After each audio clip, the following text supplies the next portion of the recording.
Thanks for tuning in to the Drive On podcast, where we talk about issues affecting veterans after they get out of the military. Before we get started, I'd like to ask a favor. If you haven't done so already, please rate and review the show on Apple Podcasts. If you've already done that, thank you. These ratings help the show get discovered so it can reach a wider audience. And while you're there, click the subscribe button so that you get notified of new episodes as soon as they come out. If you don't use Apple Podcasts, you can visit driveonpodcast.com/subscribe to find other ways of subscribing, including our email list. I'm your host, Scott DeLuzio, and now, let's get on with the show. Hey everyone, today my guest is Jeff Banman. He's the host of the Mindset Radio podcast and the founder of the Operational Mindset Foundation. Jeff is a former soldier and firefighter. His mission these days seems to be very similar to mine with this podcast, so I wanted to be sure I got him on the show to share his story. I first heard about Jeff and some of the things that he does through a former guest on this show, Dr. Sherry Walling, who was on not too long ago back in episode 32. She talked about meditation at the shooting range in her podcast, which I'll link to in the show notes. And when I heard about this, I thought Jeff, who conducted this meditation at the shooting range, would be a perfect guest for the show. Since the listeners of the show are largely current and former military service members, we're all pretty familiar with firearms. And if there's a way to work that in with mental health, then that's just a win-win in my book. So anyway, Jeff, welcome to the show. I don't want to dive into everything you do without giving you the chance to jump in. So why don't you tell us a little bit about yourself and what you do? Yeah, no, absolutely. I really appreciate you having me on today. Sherry's such a phenomenal human being. She's definitely been a great supporter of mine. I'm glad she introduced us, and it was very neat to have her out on range. And we can kind of talk about what that meditation shoot is and why it is the way it is. It's a pretty neat day out there. But yeah, absolutely. Simple background. Grew up as a fireman. Started before I graduated high school, volunteering, got hired right out of high school, spent a couple years, got a little bored, decided needed a new adventure, joined the Army, and spent first half with 3rd Range Battalion, second half with the reconnaissance unit out of Fort Bragg. Did Kosovo in 99, part of the first guys on the ground there during the Serb invasion. Got out, went back to the fire service, was actually was on duty the night of September 10th, having coffee with the guys the morning of September 11th, and then spent the next 4 days in response to the Pentagon in the DC area. And then shortly after that, got recruited by the intelligence community and spent a decade bebopping around the world and doing some really fun stuff. And then, like you said, today, really the focus is on the foundation with a mission to ultimately end what I call cleanup, right? The post stuff. A lot of great organizations doing a lot of great stuff and absolutely critical, absolutely necessary. But, I believe we're kind of locked into a new world. The game's changed and we're now kind of in this perpetual global conflict. And so I don't see an end to this at some point in time. And the foundation's really designed to get in early, to create early conversations, provide some early lessons and some tools up front. Even if the guys don't totally hear them right away, they're still there. They still live and really want to minimize the impact of the life that we choose to live. That's what the mission is now. So I really appreciate you having me on.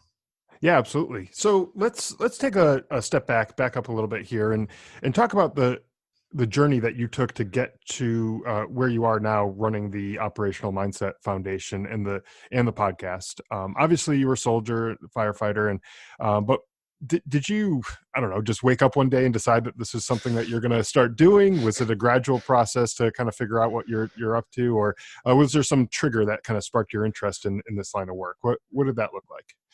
Well, I mean, it's been a gnarly 5-6 years, Okay. I closed out my time with the agency about 2014, give or take, officially done.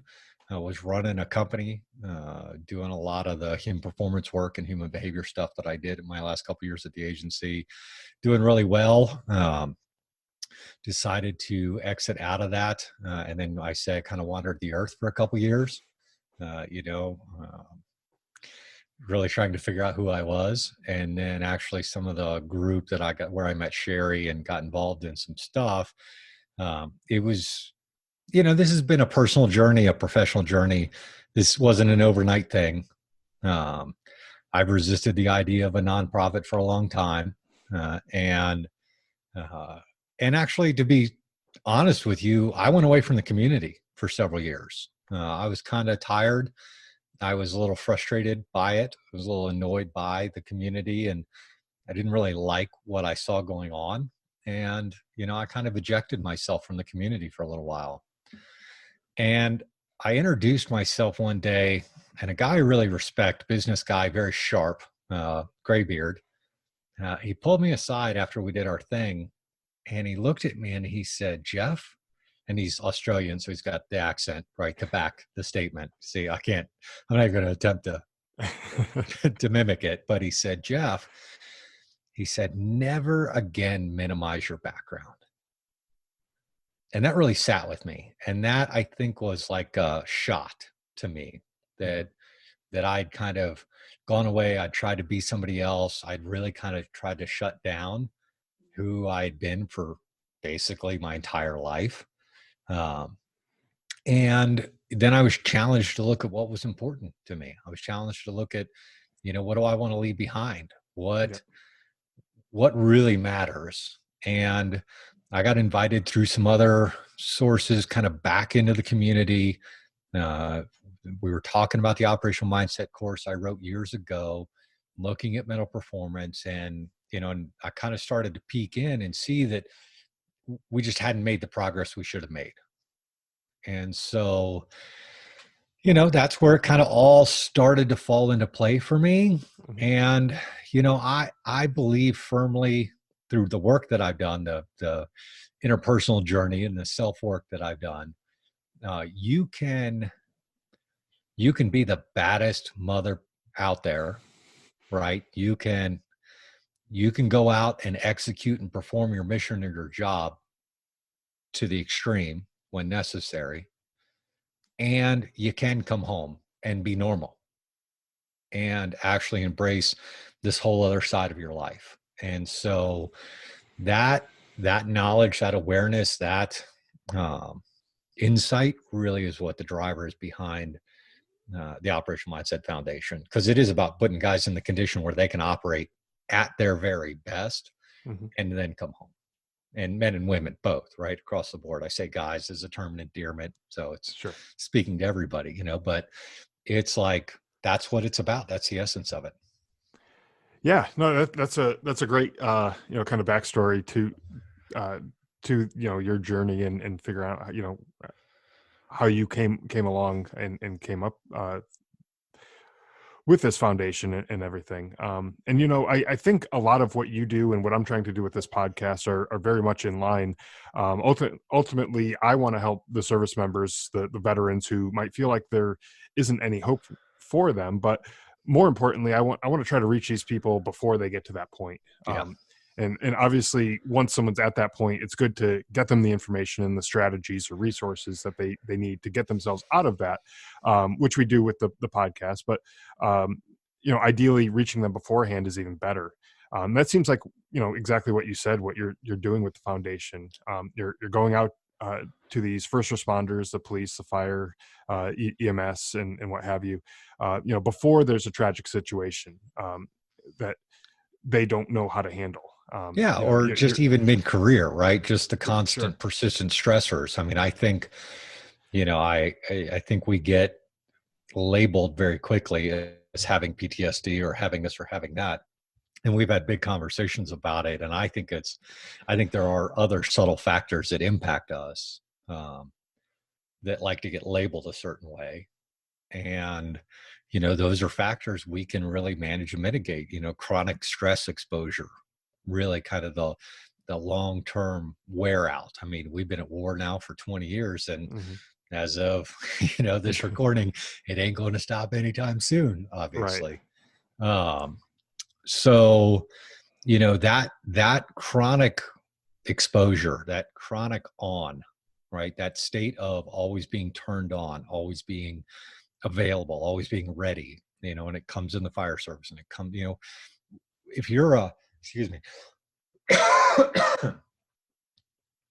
if you're a military guy, if you're a police officer, if you're a firefighter, or if you're in the services realm, you chose a 24/7 gig. And we don't get trained how to turn it on or off. We don't get trained how to turn the volume knob up or down. Uh, and I think those are the underlying issues that wear us out over time, Mm-hmm. Rather than the incident or the thing or whatever it was. I mean, there's still impact, but I also believe that impact and PTSD comes from lack of awareness to yourself and the situation you may find yourself in. It's a lack of mental and emotional preparedness for the events that may occur given the job you've chosen to take on. Yeah, exactly. And I know, for myself, even, after getting out of the Army, I felt exactly what you're describing, that still being always on, always, head on a swivel kind of thing. And always, but it's like, you're walking through the grocery store, and you don't really need to, constantly be, Right. hyper vigilant. You're not walking down the streets of, Baghdad or whatever. So it is hard to turn off. And I think that's probably a common thing amongst the military and first responders, that they are constantly aware of this type of stuff, being hyper vigilant.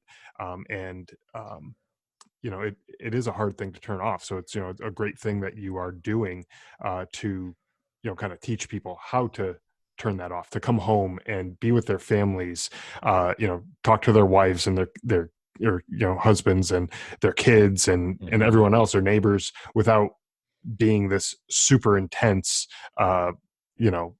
police officer or firefighter or whatever the case may be. So yeah, it's really, great that that's the direction that you are taking and trying to help people in that regards. So we talked a little bit the other day about before we started recording, and you told me that there were kind of 4 parts to the Operational Mindset Foundation, 4 different kind of categories. Could you walk us through some of that, kind of what it is that the foundation is all about?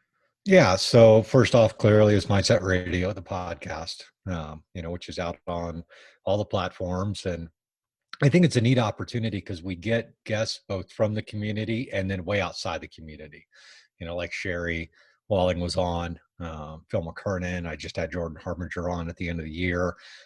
So people that, our world may not be normally exposed to, try to bring some new people to the table there, some new conversations, and get really at it. And then there's some, I bring great people from the community in to kind of validate those, right? To actually take a look at the conversation that we've been having, and then does it work in the world or not? Okay. Because I'm a big believer that you gotta be able to balance that, because not everything that comes out of academia or comes out of the psychology world or comes out of those places is valid in the field. And so part of that is that process. And then there's some teach backs, and we take time on some stuff. So the Mindset Radio, the podcast, is really a first layer out to our community.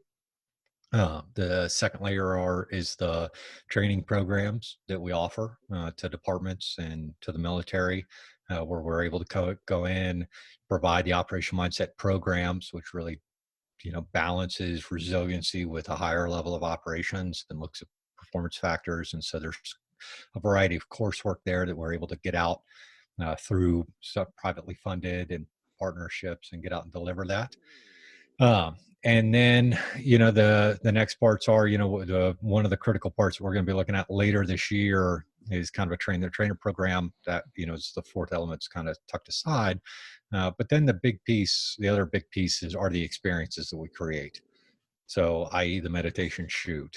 And, those are opportunities that we try our best to align really great people from the community, like a Sherry Walling or, a high performing entrepreneur, or some of the people that are out there, with people from the services, because there becomes this shared experience and this shared knowledge.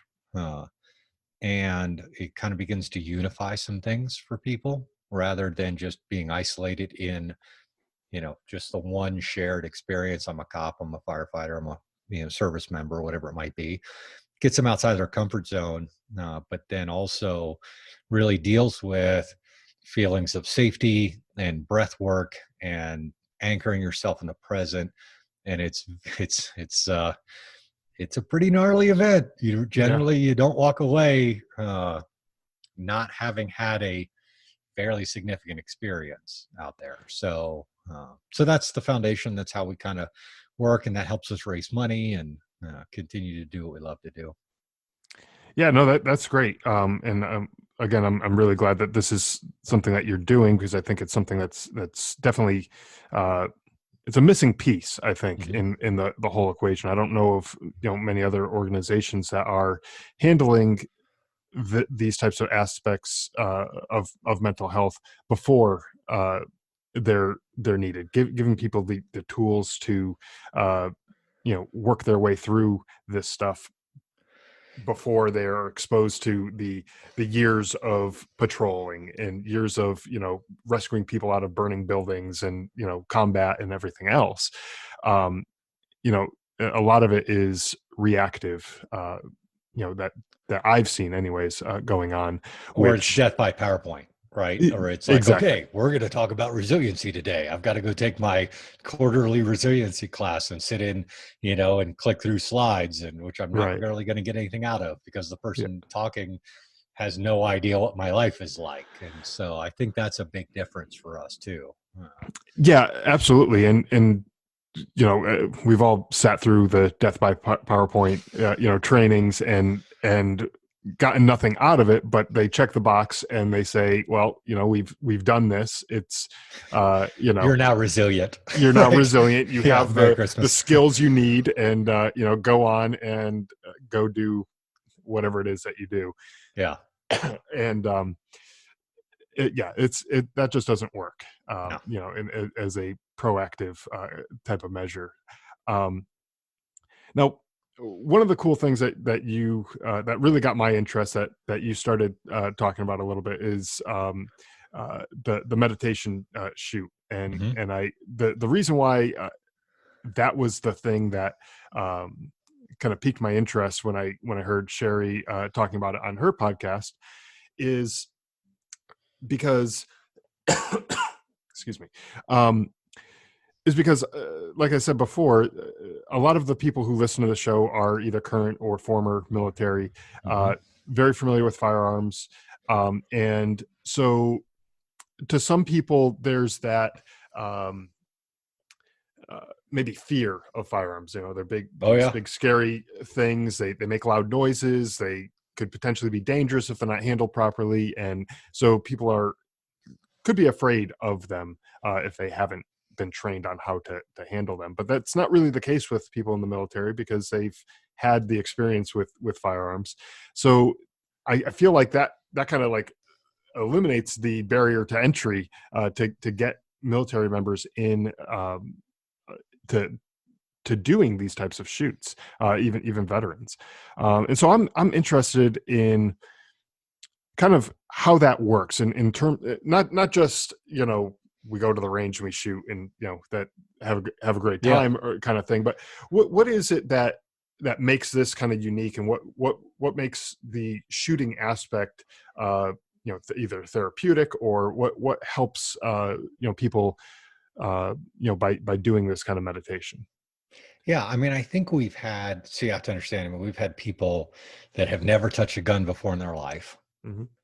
We've had people that are terrified of guns. And we've had all the way up to special operations snipers out on the range, right?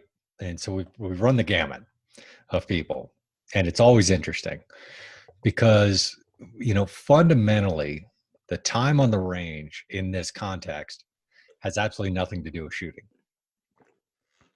right? Okay. I mean, when we go shoot, if we go out to the range, it's like, okay, how am I going to do? And I'm always, trying to hit where I want to hit. And if we're on the long gun range or if we're on the pistol range, it doesn't really matter. But the people that come with a background in shooting are always very interesting, because they suddenly discovered that, wait a minute, I'm not on the range today. I didn't go shooting. I'm meditating, right? That's actually the purpose of the day. Um, and, things start coming up. So here's the foundation for it. Meditation as a practice can be one of the most valuable things you can learn to do, in my opinion. And the style that we teach is very much more an eyes open presencing practice. Okay. So really at the end of the day, it's nothing more than getting off the thought trains that are coming in and just coming back to where you are right now. And when you combine it with the breath work, biologically what happens is it triggers the vagal nerve up through the heart, where actually relaxes the fascia around the heart and starts to send signals to the brain that you're safe. And then you're anchoring that in the present moment, right? You got beautiful blue skies, you've got hawks, flying by, you're in this great setting. You'll hear somebody else, fire off a couple rounds, and you'll be like, okay, somebody's shooting.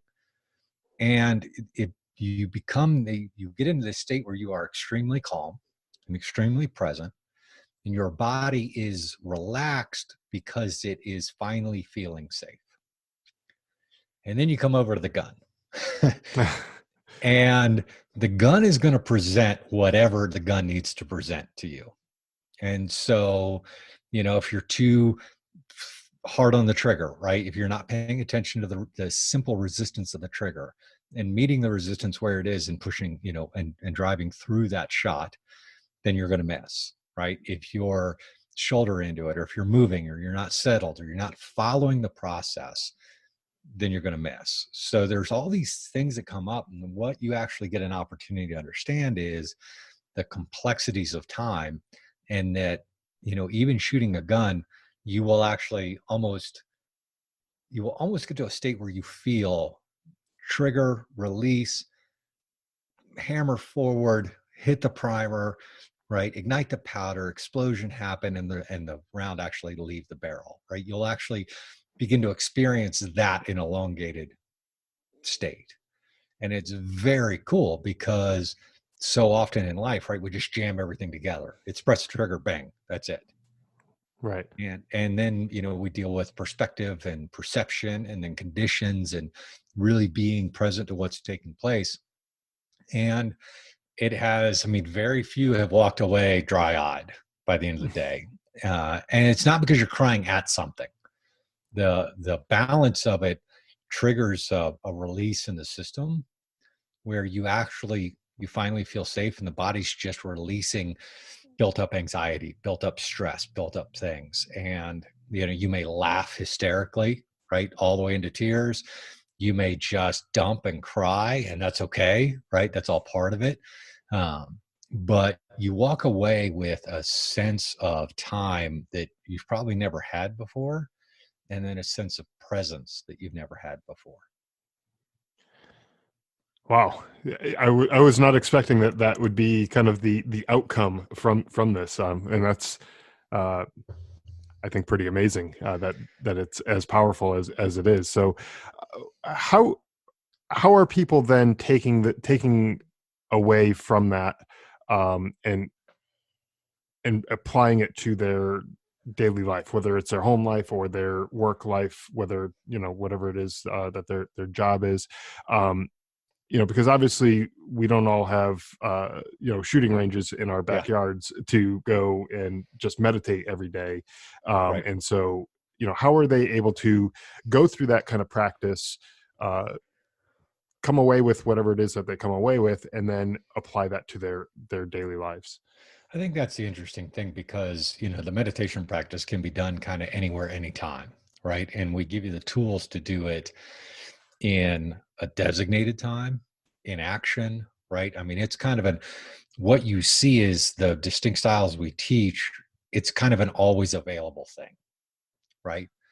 And fundamentally, no matter what we do, 9 times out of 10, we are very rarely present to the conditions as they exist right now.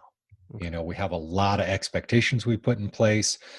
We do a lot of, what I call future casting, a lot of look forward, a lot of what if, do we need to do that? What about this? Or, we exist heavily rooted in the past, right? Pain of the past on things. I often say, fear Fear can't occupy this space right now. Like fear is nothing more than a projection into the future. Sure. That's it, right? Body, biologically, fear and excitement experiences the exact same way. Body doesn't know the difference between roller coaster or cliff. So I can be excited in the present moment. I can be in a scientifically a state of arousal in the present moment, but that is not fear. Fear only comes in when I start to project into the future, right? And that becomes doubt and worry. And so the practice embeds a level of confidence, enabling you to kind of anchor yourself now, see what's taking place, and then choose your course of action based on the conditions as they exist.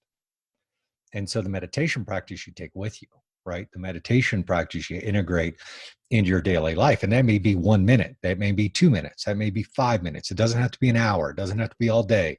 You know, you don't have to buy the cushions, you don't have to do all these things. You can do it, you know, sitting in a chair in the morning, you do it drinking your cup of coffee, you can do it wherever you need to do it.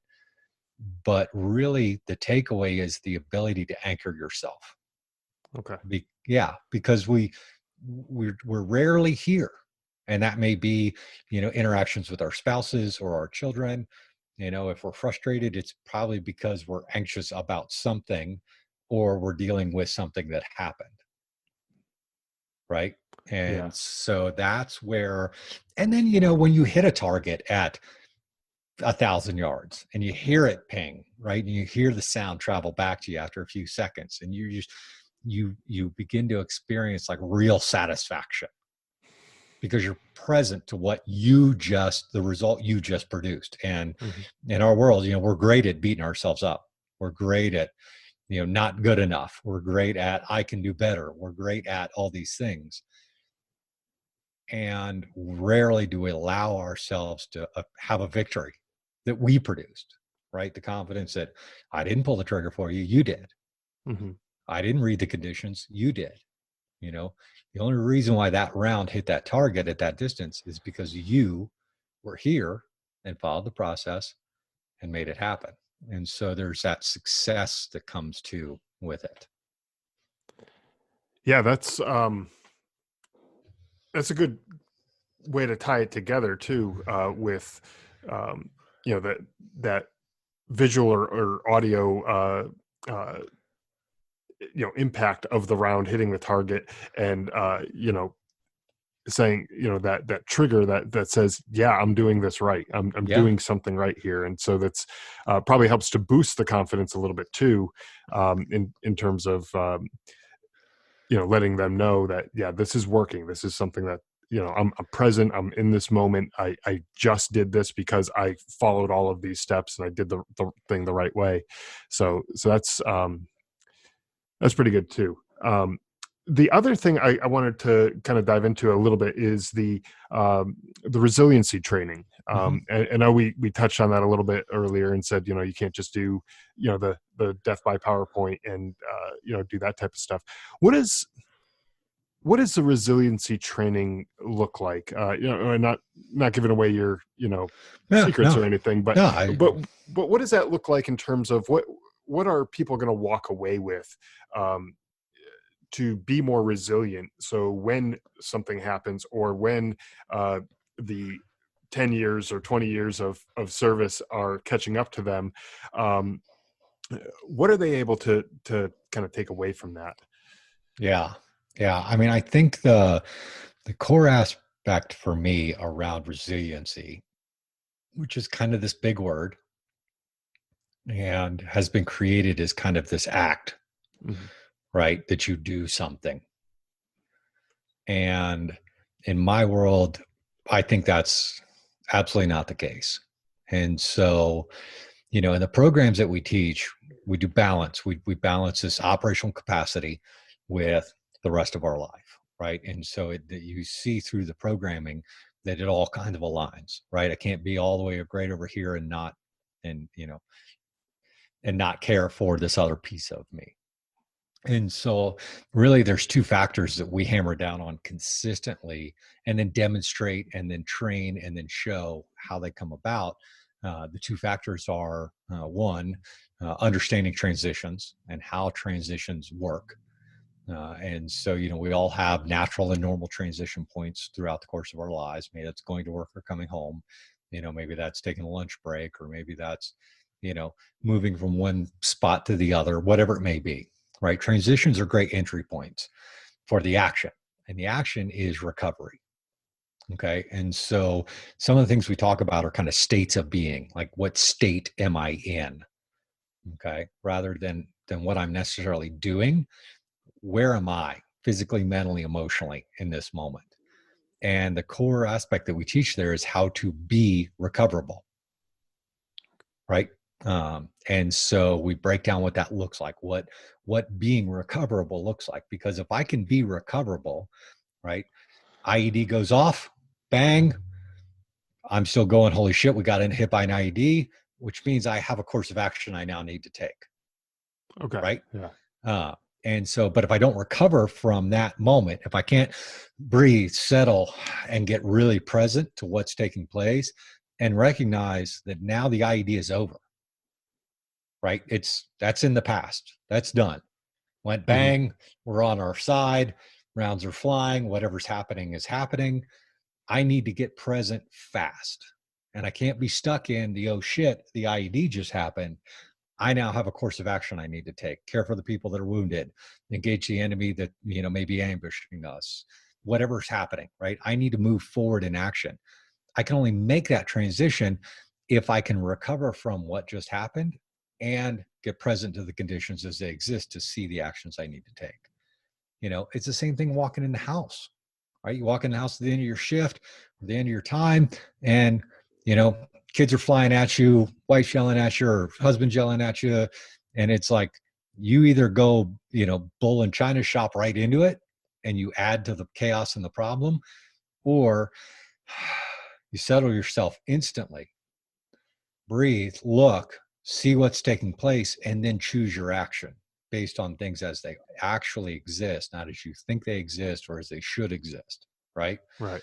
So that's really, there's, that's a snapshot of where we get to, but at its core, that is a mental and emotional process that the more you repeat, the easier it becomes. The body's familiar to that. And, it's a re-anchoring process that occurs constantly. And, recovery comes anywhere from, 0.0 seconds to maybe I need a couple days, right? When I worked for the agency, I always had about 3 or 4 days of transition when I came back into the country.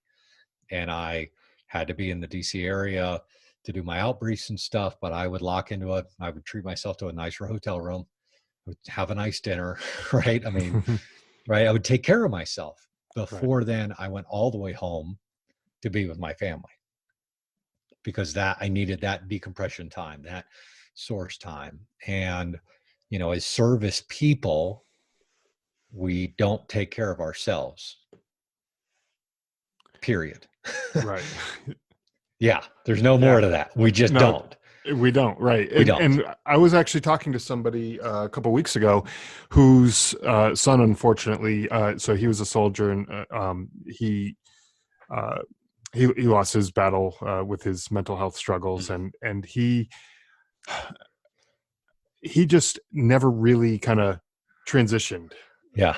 Fully. I don't think, after coming back home. And one of the things the person I was talking to is the mother of the soldier, and she said one of the things that would be great for soldiers coming back from deployment is if they just went back to work like the next day after getting home and did a 9 to 5 kind of thing, and like light duty, we're not going crazy, but right.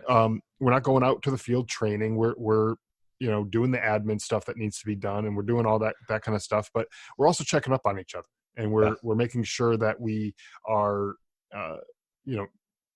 we're okay before fully getting back home and walking back through that door and going back to being with the family. Obviously everyone they've been away from their family for a long time, but you don't want to be the the person who walks back in and is a completely different person than you were, 6, 9, 12 months ago, Yeah. when you left. So taking a few days, like you said, and just decompressing and transitioning back into, you know, call it civilian world, even though you may still be in the military, Right. is crucial, I think, to get your mindset back, you know, to be able to handle the day-to-day life.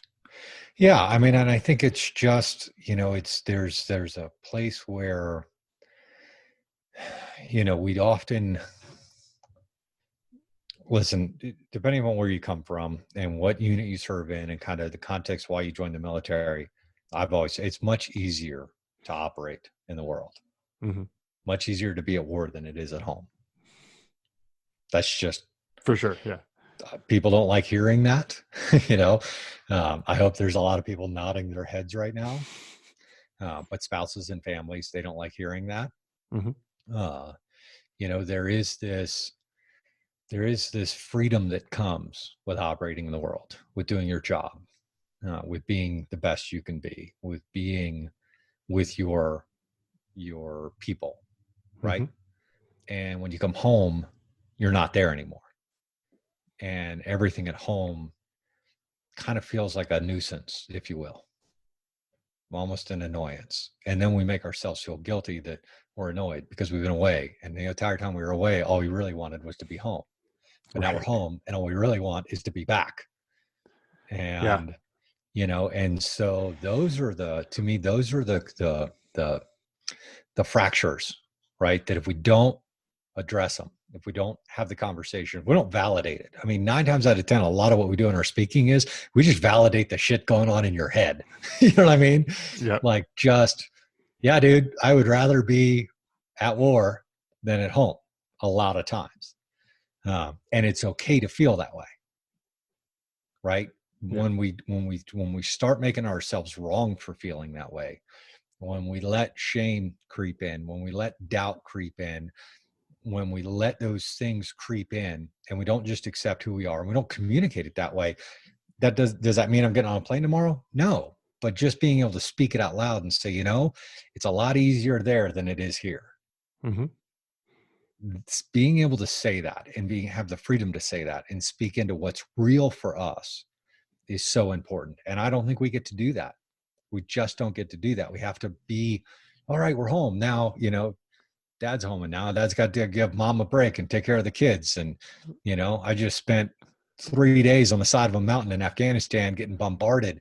And, now I've got 3 screaming kids running at me. And what am I going to do? Right.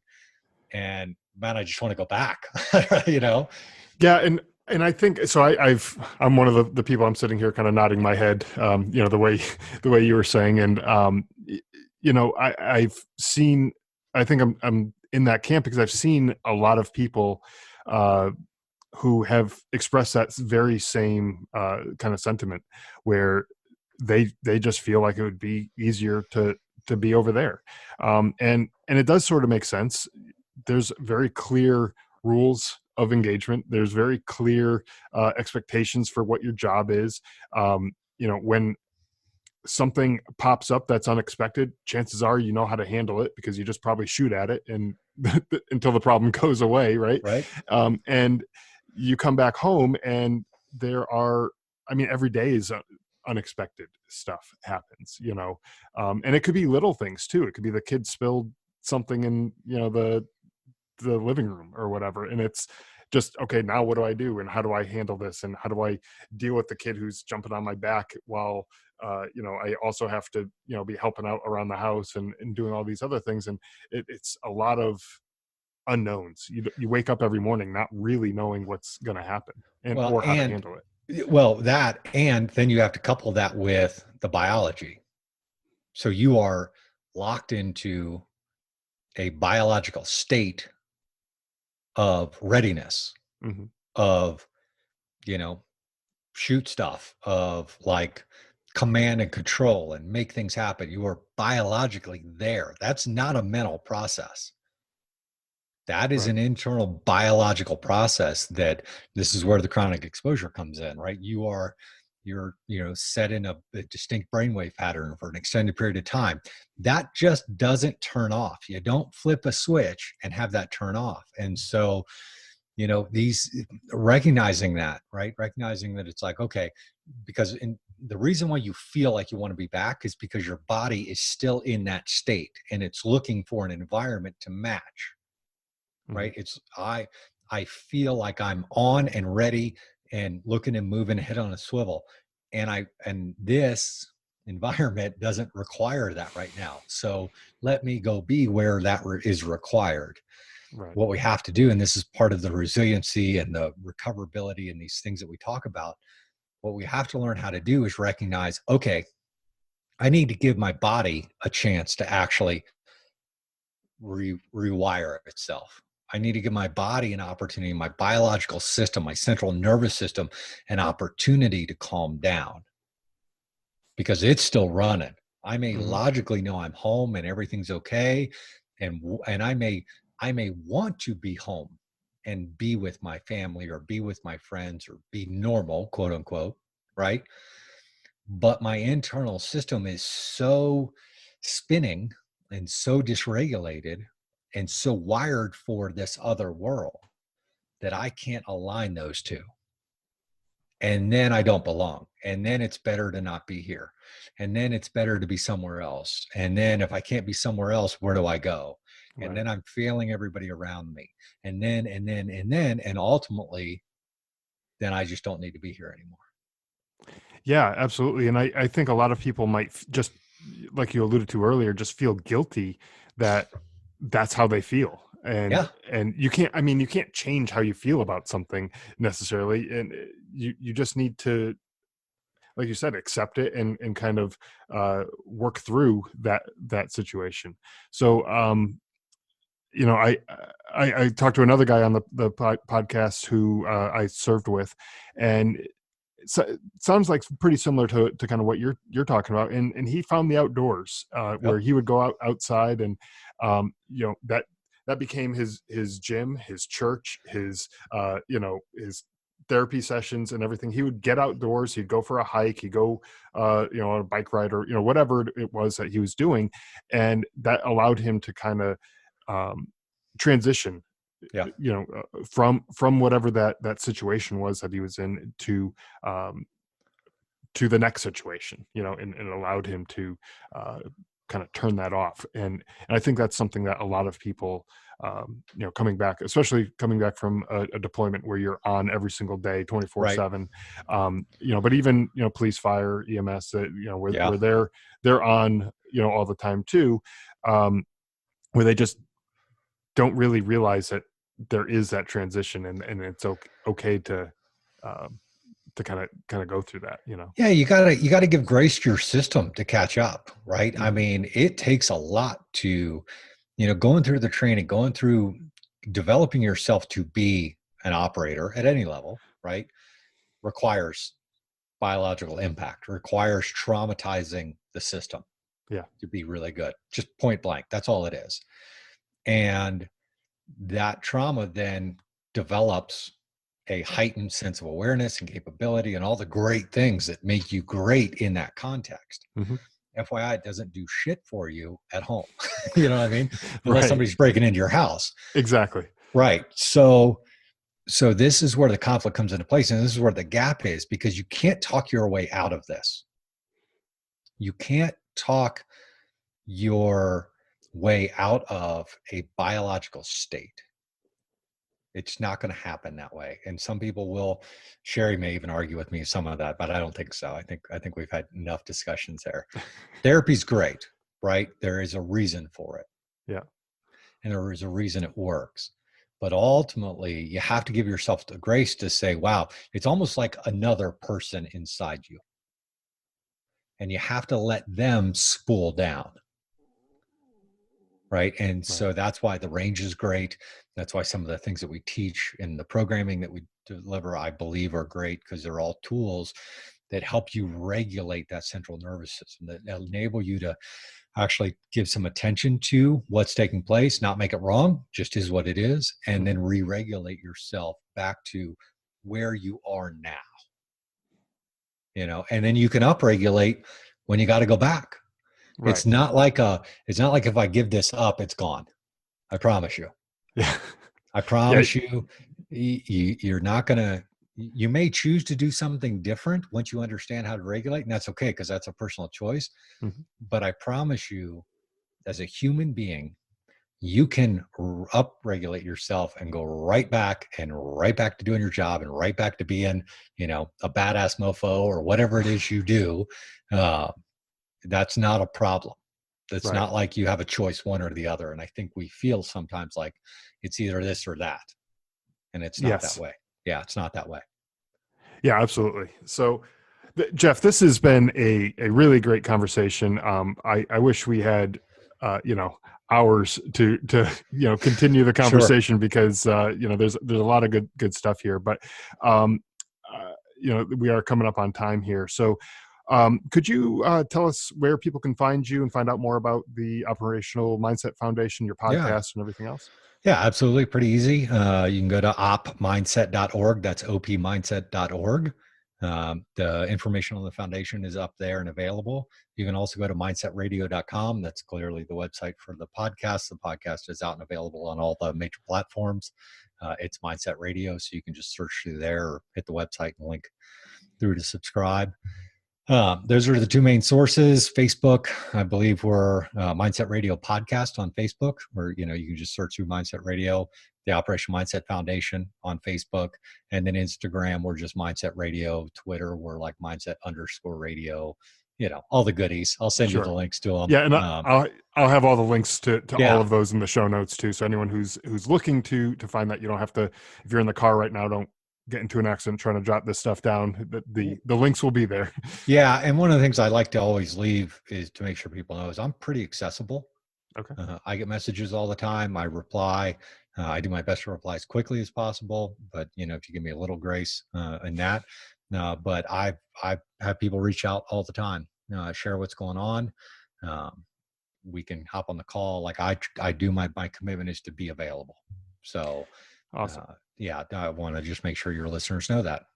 Yeah, absolutely. And for the listeners who are listening to this and might be feeling like some of this stuff kind of resonated with you, and you might want Jeff and his organization to come and work with your department or your organization to kind of help your people out, definitely reach out to Jeff.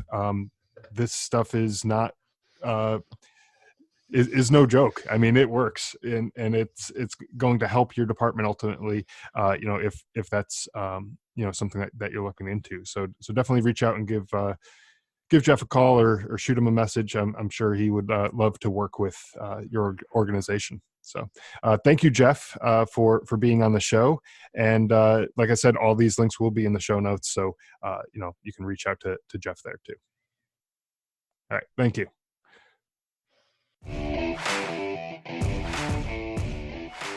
Thanks for listening to the Drive On Podcast. If you want to check out more episodes or learn more about the show, you can visit our website, driveonpodcast.com, or on Facebook, Twitter, and Instagram at Drive On Podcast.